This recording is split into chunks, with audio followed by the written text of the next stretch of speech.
第一，中共利用蓝金黄，成功绑架了美国政商二界。请问七哥，老牌基金创始人托马斯·埃彻里的自杀背后的中共有关联吗？谢谢。有没有关联我不知道，但是有一样事情，他是打疫苗，还有一个经济，他这个公司这是个相当牛的基金啊。托马斯这个人可不是一般人。他的战略投资能力和他的整个人脉，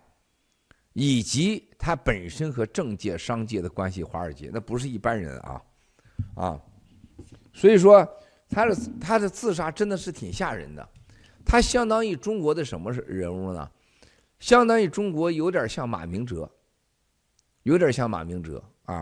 就是官商界一个和事佬一个大佬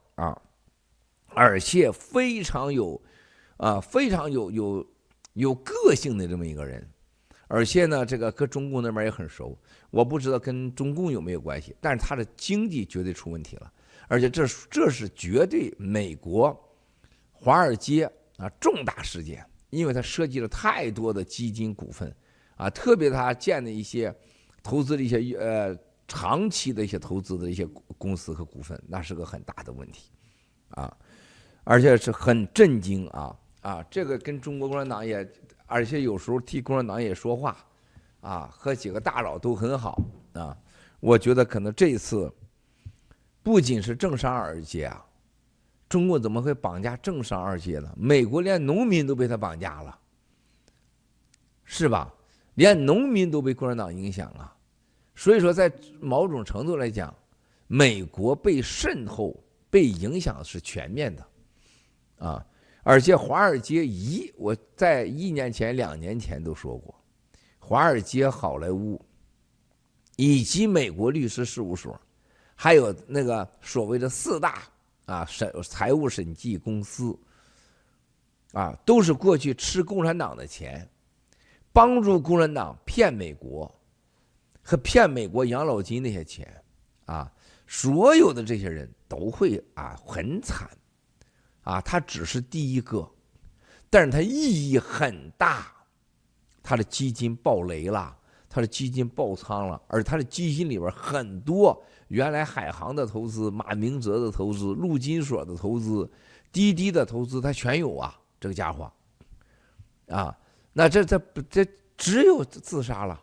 否则他这一辈子待在监狱里边，就绝对是要死在监狱里的综上所述，共产党的病毒在身体里边，让他感到了像炸弹一样恐惧。基金暴雷，他只有面对监狱和无穷无尽的审判最后没有选择了，他选择了放弃在这种情况下，他几乎告诉了美国和全世界，过去这些年谁在共产党的挣的钱，你要么就是举枪自尽，要么你去是吧监狱里等着去吧去监狱的路上，而不是去什么 FBI 的路上，是吧？没有选择的这到了一个清算的时候，你知道托马斯这人多牛叉吗？你知道很牛的。你们只知道什么索罗斯多牛老虎基金，这埃彻利不是一般的有托马斯中国那些大佬见他，特别香港、欧洲大佬、美国大佬，那都是毕恭毕敬的。所以说，第一个问题美国不是蓝金黄绑架了美国政商二界是全美国。接下来的好莱坞接下来的华尔街，就像我3年前说